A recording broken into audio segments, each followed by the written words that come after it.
I have always loved people, cared so much and worried too much. I know many of you can relate with this powerful yet hopeless feeling. This love gave me strength at times, made me joyful and even encouraged me to do the best of the best. But I will also include the intense heartbreaks I have felt. I do not blame the people for this behavior but rather myself for always placing my most precious flesh into the wrong places. It belonged to Allah. And love of Allah doesn't come until you love yourself enough to earn the pleasure of your Lord instead of people. Steps towards self-love. During an intense emotional episode of my life, I was introduced with this sentence, "Love yourself," which to me felt completely absurd. I made an appointment to meet myself and I will lead you to a journey of about 15 minutes, where I will explain the appointment you need to make with yourself too. 1. See the best and be grateful.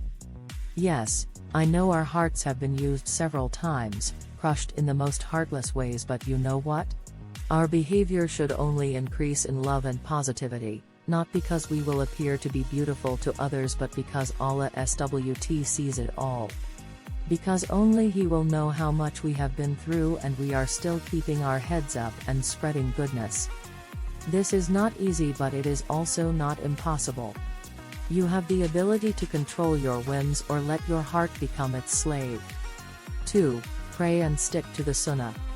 Pray, and pray with your heart pouring out with love and affection for Allah SWT.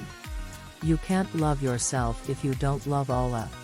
If the foundation is frail, the building will collapse and destroy everything which surrounds it.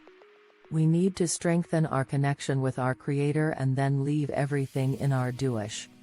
Our mind needs to know that we need Allah all the time, either that's happiness, trauma, misery, mystery, whatever it is, we need Him. The sujood feels like the best place in this world for a broken heart. 3. Know yourself and the world more.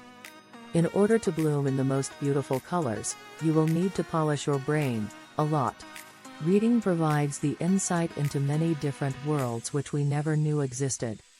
It helps our brain grow and learn before committing mistakes, it teaches us lessons and hence increases us in knowledge. 4. Stand up for what's right and safeguard your heart. You don't always need to say yes to be polite. You don't need to trim your limits for different people. You cannot put ethics and morals on the side for someone. You simply can't let your most precious gift be used by someone else. Your heart is a gift by Allah and this is your responsibility to keep it safe from every harm, from every evil. Every piece of you is not yours, it should be returned to Him in the best ways. Please note that both of these women were extremely pious and we look up to them as examples. Yet anyone can become angry and we have every right to defend ourselves. Prophet felt pride and his face was shining that a woman stood up for herself. He didn't speak for her. He let her speak for herself. Sometimes ignorance can be a solution while sometimes you have to speak up for yourself. 5. Do what you love and utilize your skills. Get a manicure and pedicure appointment, join a gym, do swimming, or go horse riding. Spend time with your family and laugh with them till your belly hurts. Indulge in arts and crafts. There are many things you can do to make yourself happy and feel loved. 6. Forgive yourself and stop self-harming. You skipped 2 meals because someone just crushed your heart. You did not read the Quran because your mind was too distracted. You have cuts on your arms which you hide it with those long sleeves but you still laugh in front of others, just to hide and disregard your pain. But why?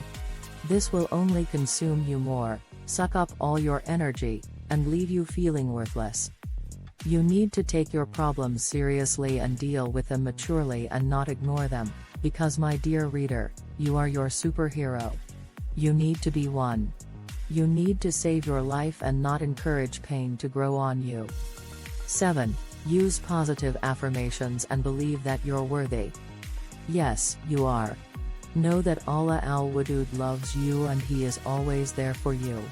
Remember, you are here for a reason and you need to fulfill that obligation and return to Him. 8. Avoid peace breakers and negative energy.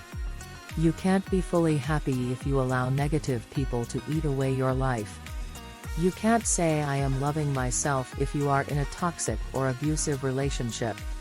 You need to let go of people who take your peace away from you. I am not encouraging to cut ties but to create safe space and proper boundaries. You have to implement distance and accept that sometimes holding on does worse than letting go. 9. Give out love and accept love. If you are loving yourself for Allah's sake, then this part should be extremely easy. Give out love. Be that light in absolute darkness and instill hope in every heart. Protect and love everyone and promise Allah SWT to never do anything to anyone which have hurt you in the past. 10. Remember the Akhirah. The more you remind yourself of the final abode, the less this world will worry you. Every heartbreak will automatically become something you would discuss in your dua. In every hardship, your prayer and patience will become your strength. The actual life starts after we enter our graves. This dunya is merely a distraction. Ask your soul, mind, and heart if it is happy, stable, and in a peaceful state. May Allah SWT bless us with the ability to love ourselves and enjoin the good and forbid evil. Ameen.